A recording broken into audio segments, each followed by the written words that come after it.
ahangaha turi mu mujyi wa London. Umujyi wa London ni umurwa mukuru w'igihugu cy'Ubwongereza. Aha rero niho hagiye kubera igikorwa gitangira kwibuka jenoside yakorewe abatutsi. Turi ku itariki 7 z'ukwezi kwa 4. Abanyarwanda baturutse imijyi itandukanye aho batuye bose baje rero kugira ngo bifatanye muri iki gikorwa cyo kwibuka jenoside yakorewe abatutsi. Ariko si abanyarwanda bonyine bari hano, ahubwo turi kumwe n'abanyamahanga, no kuvuga inshuti z'u Rwanda ziganjemo rero abahagarariye ibihugu byabo hano mu gihugu cy'Ubwongereza. Iki gikorwa uko gitangiye ndetse kugeza tugisoje, Igicaniro TV turahababera, turabagezaho neza uko byari byifashe ndetse tubagezaho n'ibyavugiwe muri uyu muhango rero wo kwibuka jenoside yakorewe abatutsi. Murakoze cyane. Igicaniro TV, Jide Baje.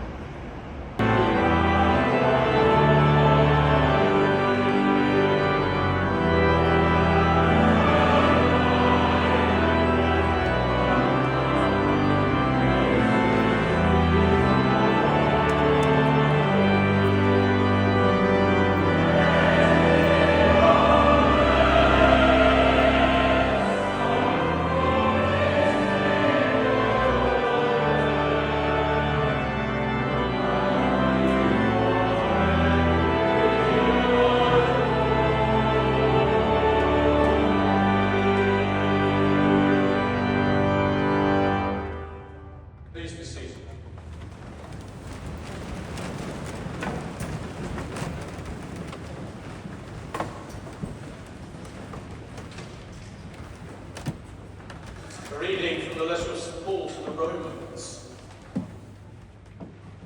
Therefore I urge you, brothers and sisters, in view of God's mercy, to offer your bodies as a living sacrifice, holy and pleasing to God. This is your true and proper worship.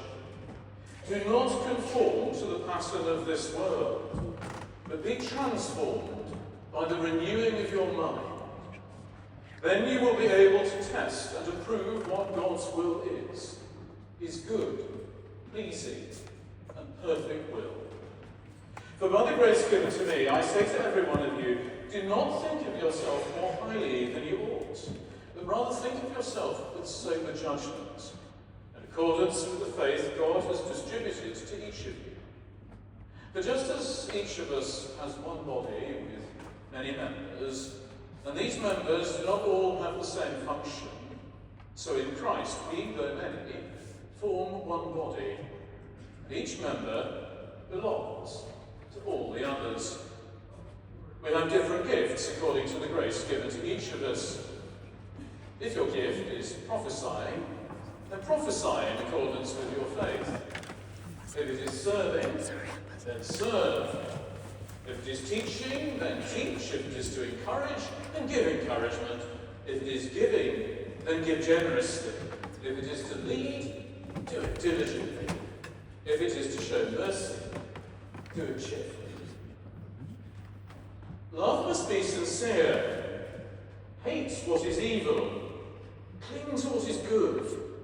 Be devoted to one another in love. Honour one another above yourselves. Never be lacking in zeal, but keep your spiritual fervour serving the Lord. Be joyful in hope, patient in affliction, faithful in prayer. Share with the Lord's people who are in need. Practice hospitality. Bless those who persecute you. Bless and do not curse. Rejoice with those who rejoice. Mourn with those who mourn. Live in harmony with one another. Do not be proud, but be willing to associate with people of low position. Do not be conceited. Do not repay anyone evil for evil. Be careful to do what is right in the eyes of everyone. If it is possible, as far as it depends on you, live at peace with everyone. Here ends the reading. My name is Mary Rose, and It is a deep honor to stand here today as we mark KWIBUKA 32. 32 years since the 1994 genocide against the Tutsi in Rwanda. Growing up during one of the most volatile political periods in Rwanda, I lived through 9 of the 10 stages of genocide. The genocide did not happen overnight. It was carefully planned and methodically executed. Contrary to popular belief, the genocide against the Tutsi did not begin in April 1994. It was decades in the making, built on propaganda, discriminatory laws, and daily practices that systematically devalued Tutsi lives. By the time the killing started, the ground had long been prepared. Genocide does not begin with machetes. Many people who picked up a machete in 1994 had not yet been born when the foundation was being laid. Of the 9 stages of genocide I lived through, allow me to share my experience with one that changed my life and my family's completely. This was one of the most difficult stages that I can only share today, just to put context into my message of when the genocide began and how it evolved before April 1994. This was the dehumanization stage. Growing up as a school child, being publicly humiliated was a regular practice. We had become accustomed to it. But in 1992, there was a major shift which went beyond the classroom. Mainstream media began broadcasting the same message on repeat, that Tutsi were cockroaches, enemies, and a threat that needed to be eliminated. Radio, newspapers, and politicians used their platforms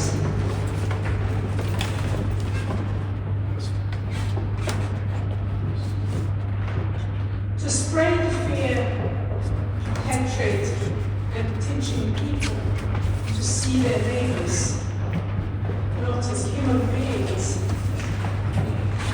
but as a problem to be solved. My family and I, like many other Tutsi families, we became without a problem. We were identified as the problem that needed to be solved. And life was never the same again. When hate speech became normalized, when conspiracy theories spread unchecked, when discrimination was tolerated, we moved one step closer to violence. Not all hate ends in genocide, but every genocide has been preceded by hate. Come April 1994, the encountered during the demonization stage sealed the fate of over 1 million Tutsi lives, including dozens of my own family. I survived without physical or visible wounds, but I carried psychological wounds that took years to heal. For a long time, I did not want to talk about any of this. To me, silence felt safer. But silence is not neutral. It comes at a cost. When we do not speak, others will tell our story. They will tell our story for us on our behalf. And they will choose how we tell the story. They may deny it, they may minimize it, distort it, or completely deny that genocide against the Tutsi ever happened. Survival is not just a moment, it is a lifetime. As a child and a young person in the genocide aftermath, I carried an invisible weight with no language. I had no language for how I felt or what I felt. There were images that I could not erase. There were questions I had no answers for. On the outside, I looked like a normal teenager, going to school like every other 15-year-old. Inside, everything had changed. I built a new life, and with it came a promising future. But the past had stayed with me. It stayed in memories, in triggers, in empty spaces that my loved ones could have filled.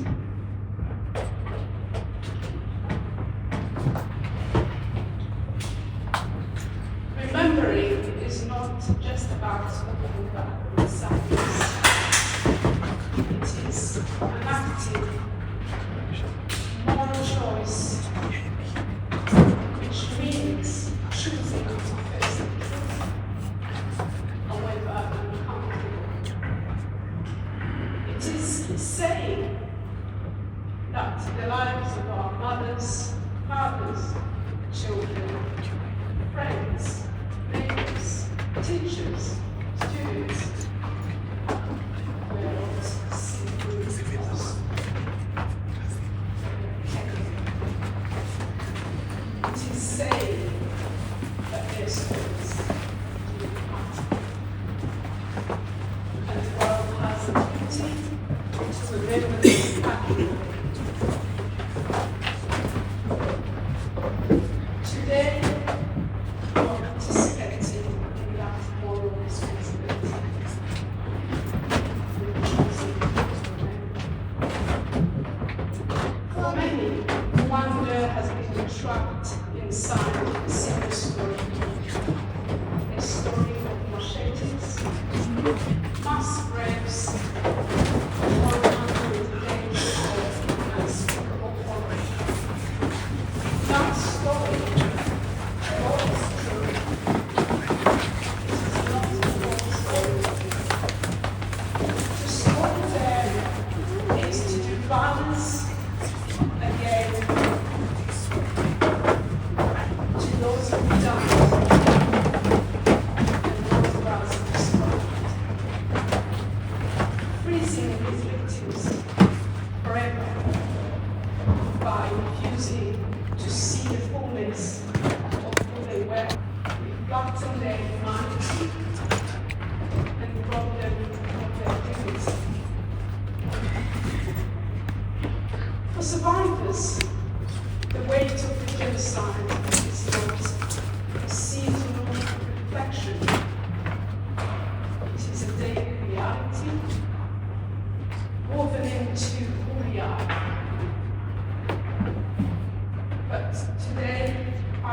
something for all of us. A collective reckoning, a shared act of remembrance. To remember the victims is not to be held captive by the past. It is to choose hope. Not a hope that knows the truth, but a religious hope that rises from the ashes. KWIBUKA calls us to name the truth. That's 1994. Tutsi families and their neighbors, their friends were targeted and slaughtered because of who they were. It is right that we sit with the weight of that. With the silence of the world and the complicity of broken systems. And of hearts.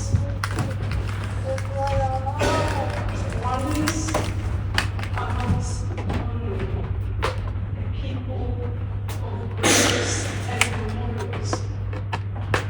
Those we lost had lives, they had names, they had an identity. They were our mothers, our fathers, our sons and daughters.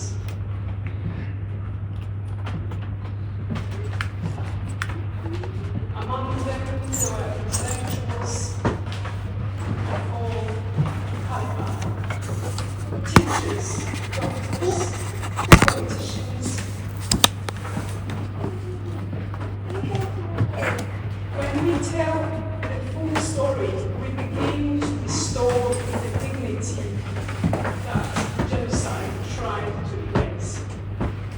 We rebuild by refusing to let Rwanda be reduced by a single story. A nation brought to its knees by one of the worst genocides in modern history. We remember honestly and insist on telling more than a genocide story.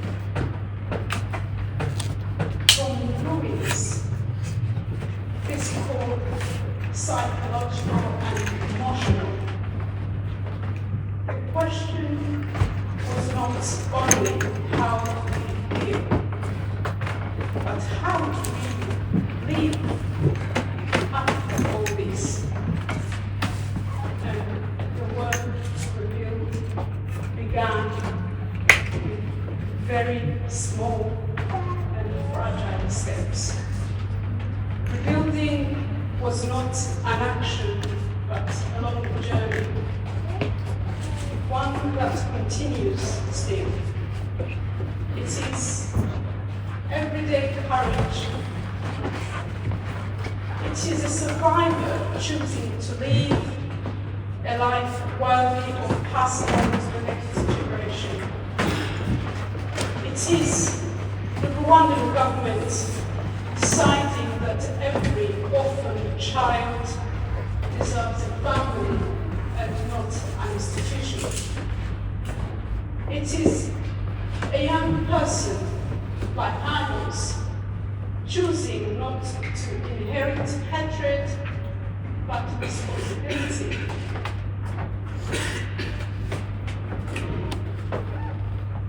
Rebuilding is a survivor choosing to sit with perpetrators in the church courts, telling the truth, facing each other with tears, anger, and forgiveness.